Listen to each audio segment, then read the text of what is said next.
Hello, how are you? It's Sue Maddox from maddoxcreations.com with you today with a wobbly stand. And I'm going to show you how to make a super quick and easy card using the Essential Tags punch and just a handful of supplies. We don't need a lot for these ones. So let's get straight into it and get started. Okay, here's some of the things that we're going to be using for this one. I'm using the, what's it called? In Good Taste pattern paper. Now this is just a few of the sheets. This is a beautiful pack of paper. It's got lots of really textural sort of looking elements. Wood grain features heavily. We've got some of this, looks like paint sort of a look. There's some carpety textured looking pieces, some tile looking pieces. Let me flip over to show you the back. So lots and lots of really lovely designs. Great for masculine cards and for feminine ones as well. It's a very versatile set, this one. So we're going to be using a little bit of that. I'm going to be using this punch. It's called the Essential Tag Punch. If you have one of our August to December mini catalogues, you'll find this one on page 61. So it's just one of those that really appealed to me. I like these versatile ones that you can use. I'm going to be making good use of my Stampin trimmer here with the dark blade's the scoring blade. We've got the light blade light blade's the scoring blade. The dark one's the cutting blade. So we're going to be using that.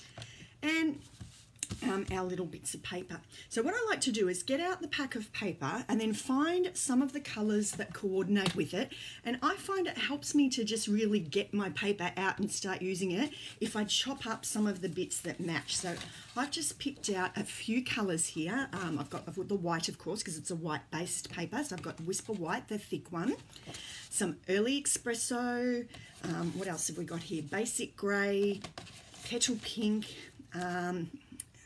yeah, and there's a few other colours in there. You can pick out as much or as little as you like. We've got, what's this one? This is Grey Granite, I think, as well. So I like to get some out, chop some into card bases and score them so they're ready to go. And then I like to chop some of those in half, so I've just got some nice little accessible pieces there ready to use. Any scraps, I keep any of the scraps that are, if I'm chopping down to make a layer and I get a smaller size here, these are really great for stamping matching greetings and things like that. So keep it all together, and then I like to put all the leftovers back into the pattern paper pack, and you're ready for another project, another day. Okay, let's get a start on this project today. So I have cut my layer 11.8 centimetres across and 7.5 centimetres this way. So basically it's 3 centimetres smaller than my card base, so I'm looking to have a 1.5 centimetre border. Now, if you had a die cutting embossing machine, then you could put that through and get some nice texture on it. Today I want to show you some things if you don't have all of that gear, but you still want to add a little bit of interest. We don't want to just leave this necessarily plain. So let me just show you a super quick way. We're just going to pop him onto the trimmer. Let's get down here so we can see what we're doing. And I've just come in a little way from the edge there, and I'm just going to run that scoring blade along. Now don't get mixed up and use the cutting blade by mistake. I'm sure I'm bound to do that at some stage, but we just get a nice little score line. I'm just going to move him along a bit because I just want a double line nice and close together. Where are we? Can we see that?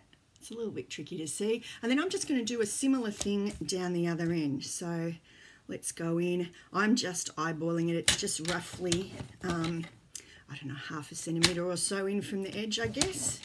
Okay, and then we've got our couple of lines. And now we've just added that little extra element of interest. You can use this piece either way, it doesn't matter.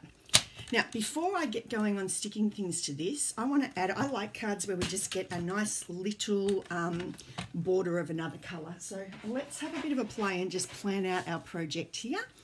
Hello girls watching on the live, good to see you. And a big hello to anyone watching on the replay as well. So let's just have a bit of a play and get an idea of what we're doing here. I haven't planned this out beforehand, so we'll just have a bit of a mix and match. I've got like a white base for this one, so let's pop it down on here so we can get an idea of the colours. And we've got lots and lots of different ones. I just punched a whole bunch of these out, so I've just been mixing and matching. They're double-sided, so we can check both sides and see what colours work well. Do we want one of these lighter ones, the darker ones? That's looking good there. Or do we want a little bit of stone in on it? Let's go a little bit closer there. I love this stacked stone one. Yeah, actually we might use that because that goes nicely with that grey, I think. Okay, so I've got my little bit of a plan here. I'm going to go with that, maybe a little thin border of this petal pink, and then on a white base. So I'll move those to the side for the moment. And because I just want a really little skinny border on this, I like to just use my tape and stick it down. Where are we here? So I'm using our Stampin' Seal adhesive. And I like to just stick it in one edge so that we've just got a really, really narrow border showing there. And then I just trim the other side off to match. And especially I find when it's really, really a skinny border, if I try and just cut that, some people do it that way, definitely. But I like to just trim off those other sides because otherwise I'll always stick it on crooked. I quite often use my, my liquid glue and then you get that little bit of wiggle room. But yeah, I managed to get it all over myself the other day, so we're having a few days apart. A little forced distancing there for a little bit. Oh, I've got to grab those little rough edges off. So I don't know how many times I do this though, and then I get it a little bit wrong on here, and I end up chopping it right off where I don't want it. But anyway, that's a little bit crooked. Let's go again. Always when you light, isn't it? You don't get it straight on where you want it. Hello, we've got a nice little crowd of people. They're good to talk to you all. I miss everybody. It's like, oh, too long without seeing people. Anyway, we'll make the best of it. Okay, let's just go a little bit. This is the trouble with doing these little teeny skinny borders. They're a little bit tricky to get even. Right, that's probably not my best job, but we're going to go with that for today. So we've got our little border ready, and let's pop it onto our base here. Sometimes I like to get all my equipment out and have lots of things to play with, and sometimes it's nice to just keep it simple and just use a few little things, not get everything out.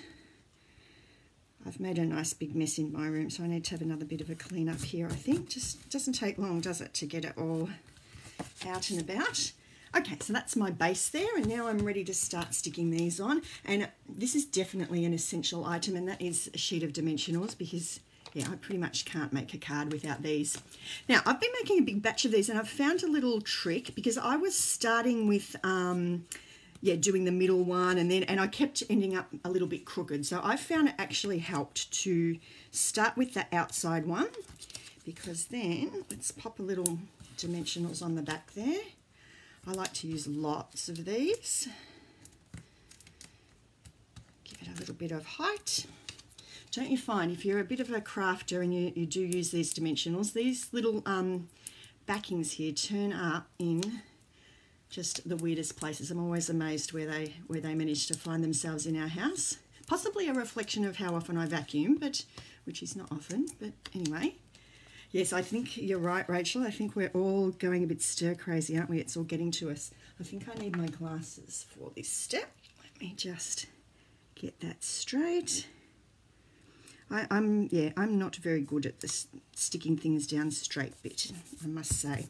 Okay, and then it's good to have another, well, let's get the dimensionals going. We're going to put that one out there. And then it's good to use a little bit of cardboard or a ruler or something just to get that even, because it's a fair way away from that other one. We're just going to use a tool to help us out. Not a tool, just a scrap, really. We've got Jack's birthday today, so he is in music heaven, because we got him a couple more of his little I don't even know what they are, to be honest, synthesizer things that he's been making music with. So yeah, he's got a good little collection down there now, so he's busy making music. And we also got a really yummy multi-pack of these absolutely amazing, what do you call them? marshmallows. Yeah, so we've got some for my brother as well, whose birthday was yesterday, and I've been busting to get in and open them out. So we had a bit of a marshmallow taste test before, and they are delicious. All right, let's pop that on there, and then we can just get those so that we've just got the same amount showing on that left and right side, and then it's super easy then, as long as you've got the bottom straight, to just get this positioned where we want. I'm not much of a one for measuring, to be honest, so I like to just wing it. So yeah, this method seemed to work quite well for that. It's quite, oh, thanks guys, yep, 14 today. So I cannot believe how tall he has gotten just in the last few months. Yeah, he's just about 6 foot now. So yeah, it's amazing how they change, boys, in those years.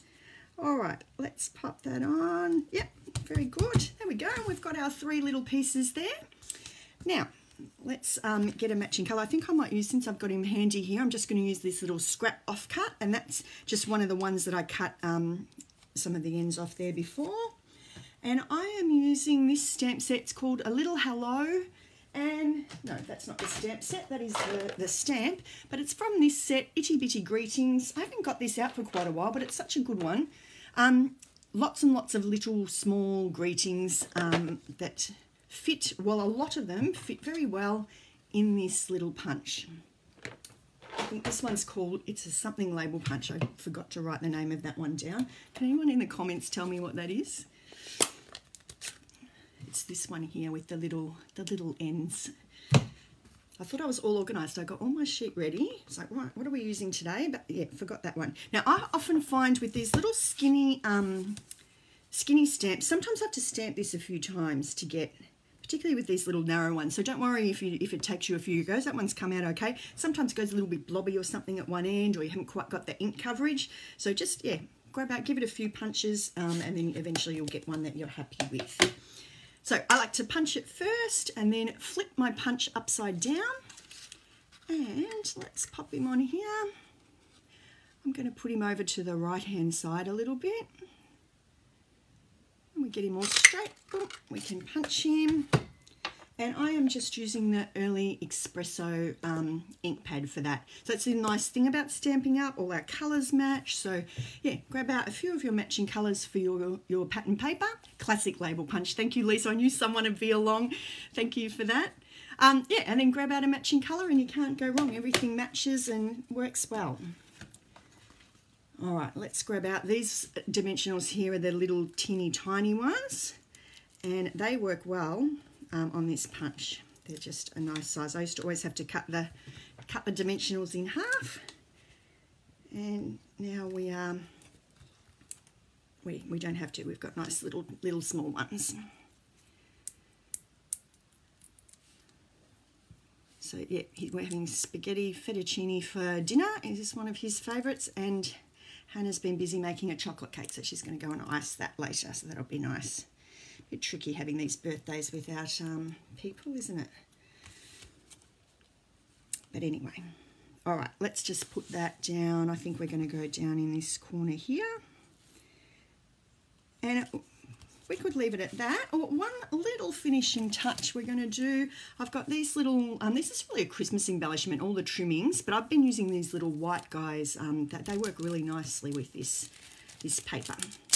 But just a little finishing touch. Whoop. We've lost our screen. Where have we gone? I've put a cover on my iPad and now it's a little bit heavy for my stand, I think. All right, let's grab off some of these. I'm using the Take Your Pick tools, very handy. I use this spatula end all the time just to pick up these and get them organised. That's about the only end of this I use. I don't use the other bits as much. I have to get into the sequence, I think, and then I can use that putty end. All right, so pop one of those on. That's a great idea, Rachel. I think I need to do that too. Put the little Dymo labeler and put the label on the item. Very handy idea. Okay, and there we go. We've got our finished card. Super simple, doesn't take very long at all to make. Now let me just show you a few variations. So this one and this one are for those people who are just starting out and you've just got a few little bits of equipment. So it's hard to see that background, but it's got a little scored line in there. There we go. A little scored line at the top and the bottom. And if you do have a few extra bells and whistles and you've got a Stampin' Cut and Emboss machine or something like that, Big Shots, whatever we've got, we can run that layer underneath through with an embossing folder. So I'm having trouble with light today, but this one is the bricks and mortar embossing folder. That one looks good too. So yeah, nice way to just get those embossing folders out. Oh, here we go. If we go this way, we get more of the light. That works better. And I love this. We've got some of that light wood. This carpety one. This is another textury looking one. They look terrific. I think this would be nice as well if you had a punched one out of cardstock and embossed that if you wanted to feature your embossing folder. And at lucky last, and I think this embossing folder is called Timeless Texture. I've been using this so much. I think it's my new favourite one. That's a great one. Look at this. Doesn't that look great? That it looks like paste. Almost looks like you could touch it. You can't, but yeah, we'll pretend. So that's just a bunch of cards there made with those. So all you need for that one is, what's this called again? Essential Tag Punch and yeah, pack of paper. This will work well with any pattern papers. Just grab out a few matching colours and you're all set to go. All right, let's jump in there. That is about it for me today. Lovely to talk with you there in the comments. If you are watching on the replay, drop me a line, tell me where you're watching from. And I will see you again next time with some more things. I've got a couple more punches I've been testing out with this paper as well. So I'll be back soon with all of those. So wishing you all a very warm hello. I hope that you are getting creative at the craft desk. There's a bit of a distraction from all the things going on and getting some of those cards into the mail. Send them to someone special and let them know that you care. Okay, take care everyone. Bye.